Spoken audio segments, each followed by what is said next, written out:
There can be only one God, because the universe is a single entity, and God comprises the sum total of it all.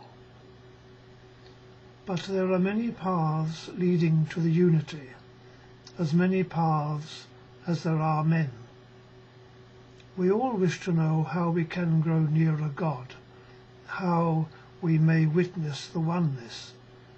To this question there can be only an individual answer or answers, depending on the time, on our mood, on the receptivity of our minds and emotions. Jung posits the archetypes as royal roads to the unconscious, which is itself another name for the unity.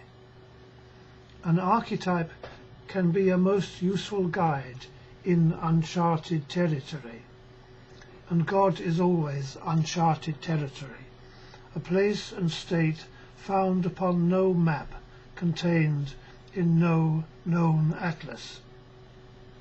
Which archetype will be most useful to us depends upon ourselves.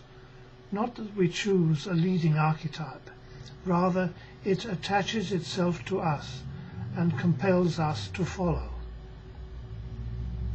Greek mythology is most fascinating, where it seems to embody these archetypal forms and weave stories around them, and Cavafy, of course, was a devotee of Greek history and myth.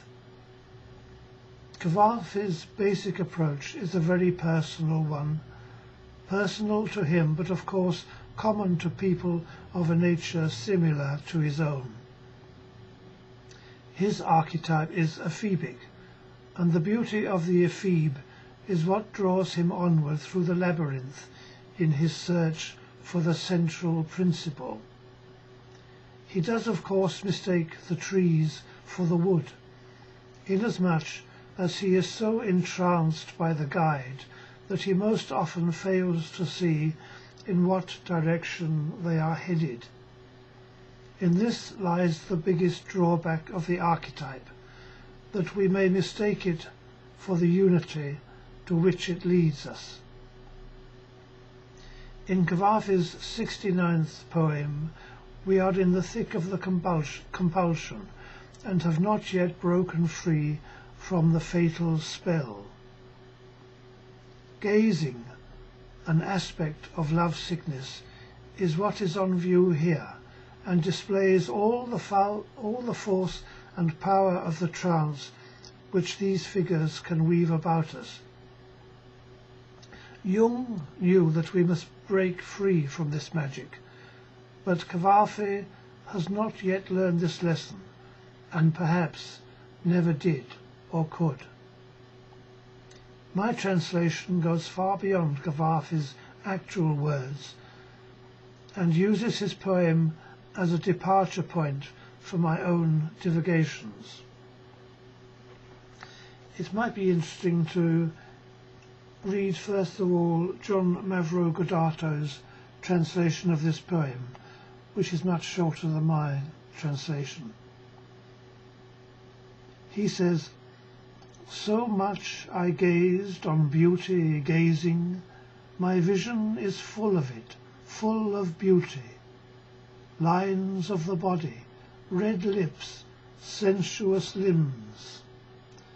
Such hair as if taken from Greek statues, beautiful always, even when uncombed, and it falls a little over a white forehead. Faces of love, just as my poesy wanted them, in the night times of my youth, in the nights of my secret encountering."